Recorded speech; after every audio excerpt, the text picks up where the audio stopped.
Hey guys, welcome back to my channel. Today I actually have a tutorial for you, of sorts. So I was looking back for my last few videos and I noticed that a lot of the times in my intro I would always say, oh, today I've got something a little bit different for you, and then I would do something that wasn't a tutorial. And to be honest, I think that's because I kind of got myself into a little bit of a makeup rut. Like, I wasn't really wearing makeup that often, and when I wasn't wearing eyeshadow a lot, or very elaborate eyeshadow, and I just kind of lost my creative flair, if that makes any sense. So I think today, to try and challenge myself, to try and get back a little bit more of that creativity and feel comfortable wearing eyeshadow again, I'm gonna do a challenge.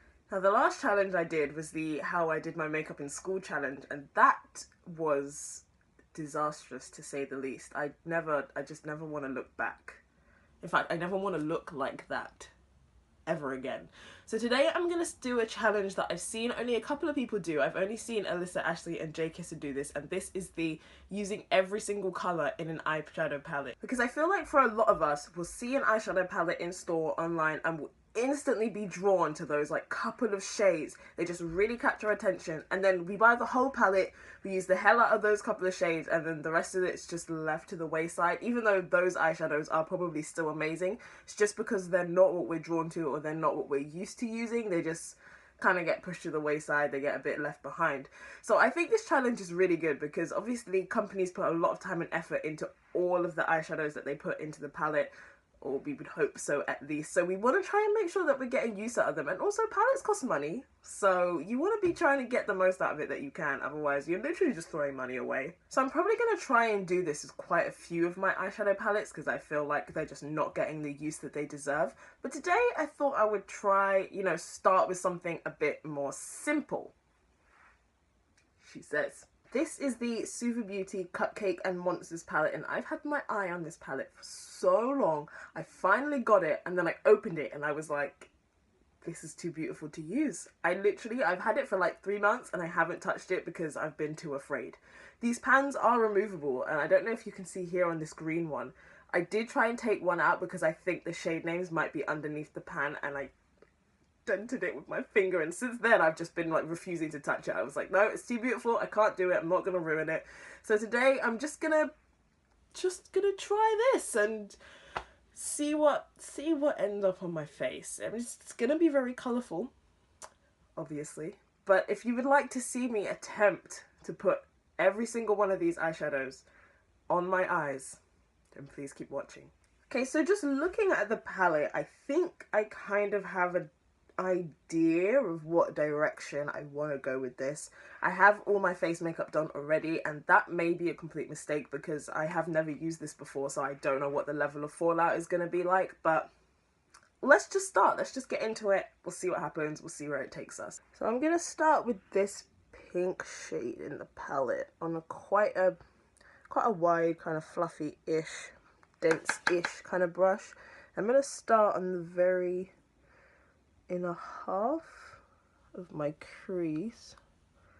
I think for this kind of challenge, because you're putting so many eyeshadows on your eyes, you kind of have to do like a dual or even tri-toned crease just to kind of get all those colours in there. So I think that's what I'm going to go for. So I'm going to put this on the inner half of my crease, and then even like diffuse it a little bit up towards my brow and onto my side of my nose a bit, so it's kind of like a nose contour. I do like to do this sometimes. I think it just makes the look a bit more interesting. It's a bit unexpected, a little bit more dramatic. So that's going to be my first kind of transition. Next I'm going to take a similar style brush and go into this kind of light teal-ish colour and do the other half of my crease. This is like my second transition. Just really diffuse it out.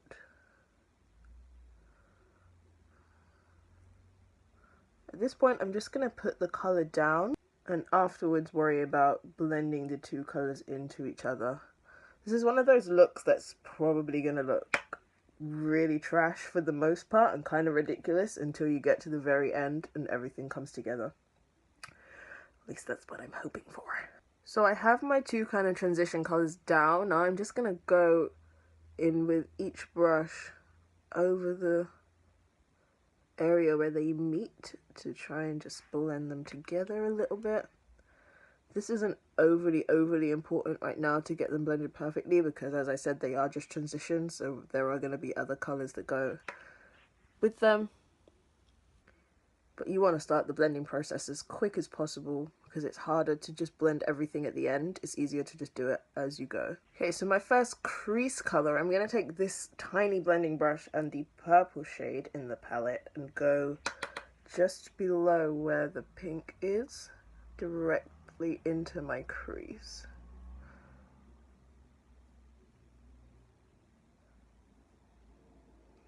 I am going to feather it up a little bit, where in the same way that the pink is, but not as far up, because I want that kind of nose bit to be a bit more subtle, because subtlety is clearly what we're going for with this look.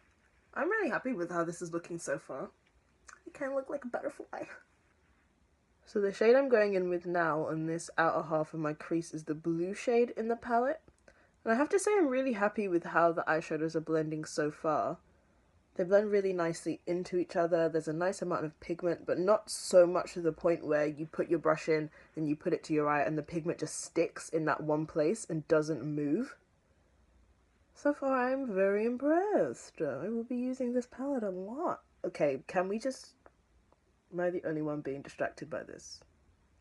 Oh my god. I'm gonna bring this blue shade kind of onto the outer corner here as well. Generally I would kind of like a bit of a darker colour on the outer corner like that, but we're just gonna work with it. I'm gonna see how much I can build up the pigment, see how dark I can get it to be. But actually I'm quite liking this kind of light, floaty look, so I'm not mad. This pink and blue is kind of reminding me a little bit of the Harlequin look I did for Halloween. So now on this tiny little brush, I'm just going to take some of the NYX Jumbo Pencil in Milk, and I'm going to use that to kind of cut out my crease, my lid space, so I have like a nice sharp line. I would normally use concealer, but I think for lighter colours, you want to use a lighter base so the colours pop more, so I think that using white would be the best way to go.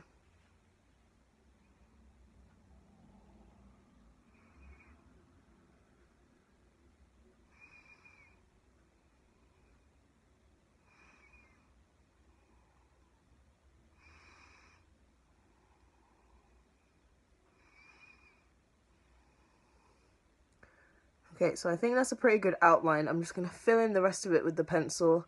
May even take some onto the inner corner. Maybe the lower lash line as well if I'm feeling a bit funky. So originally I was just going to put the green all over my lid, but I'm actually kind of liking the contrast here of the white and the colours. So I think I'm going to leave like the first third of the lid white and then kind of put the green here and blend it into the blue.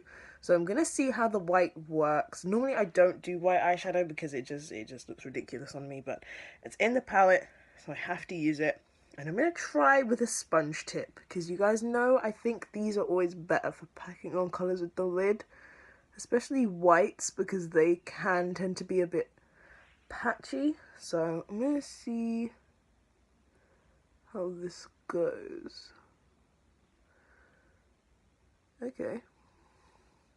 Okay.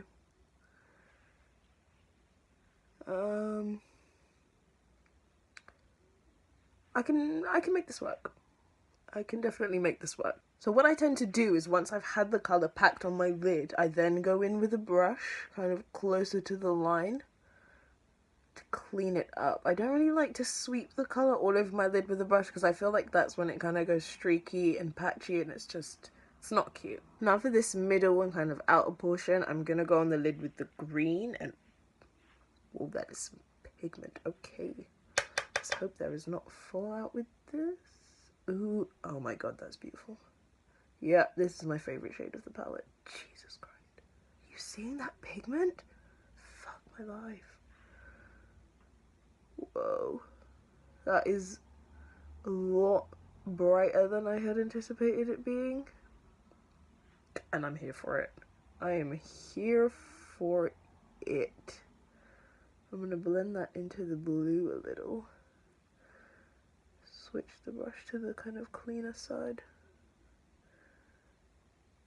and also blend it into the white a little more. So I'm just going back in with the blue on the outer edge to kind of blend that green into it a little better. I'm actually in love with that green colour. I very rarely wear green eyeshadow, but I'm going to start to now, literally just because of that shade. That's when you know an eyeshadow is good. So I have 2 shades left, which means that again for the lower lash line I'm going to have to do like a 2-tone thing. I have red and I have yellow. But there's no orange to really mix them, so this could be interesting. This could actually just ruin the entire look, so we're gonna have to see how this goes. So I have the yellow shade on this little smudge brush, and I'm gonna start on the inner part of my lower lash line. Wow, that is bright. And I think I'm gonna actually bring it onto the inner corner as well. I was just gonna leave that white, but I think it would be kind of interesting to have a connect between the lower lash line and the inner corner, because normally it's the other way around. It's like the upper to the inner corner. So this could be interesting.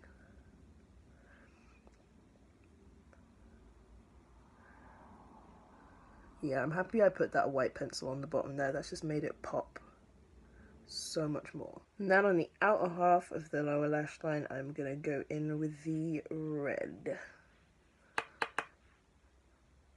See how this goes.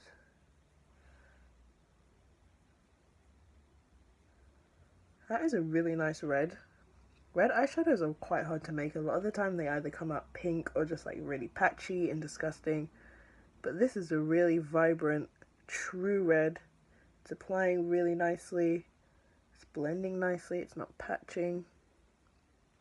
I'm impressed. I'm kind of winging it out at the edge here, just to meet up with the blue.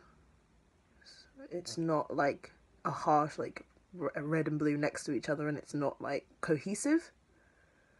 So I did have a white liner in this waterline, but I'm not really enjoying how that looks. So I'm just going to switch it out for a black, because I think that will actually add some definition to the eyes where these colours aren't that dark. And now that's just kind of made, it's kind of made grey. It'll do. So I've applied lipstick and mascara and popped on some lashes. Well, I say popped as if it was that easy. These hoes did not want to go on today. It nearly ruined the entire look. They nearly ended up in my eyebrow. I was going to fight. I was going to throw them out the window. But I got them on, and this is the final look. I'm really happy with how this came out. Like, more happy than I thought I would be. Actually, does it need glitter? No, I need to stop adding glitter to everything I do. Not everything requires glitter. Sometimes it's okay to wear matte. So obviously this was a huge challenge for me in the sense that I needed to use every single eyeshadow in the entire palette, but also for me personally because the whole look is matte and that is not something I'm used to doing. But I'm really happy with how it came out. I think this is gonna be my new everyday look. This is it. Well, I'm coming for you. So I hope that you've enjoyed this video, and I hope that it's inspired you to go and dig out all those old palettes and make use of those unloved eyeshadows. And if you have enjoyed this video, and if you want to see me try this challenge with more eyeshadow palettes that I own, then comment down below, like this video, and make sure you subscribe to my channel so you do not miss those uploads. Thank you so much for watching. Have a lovely day, and I will see you next time.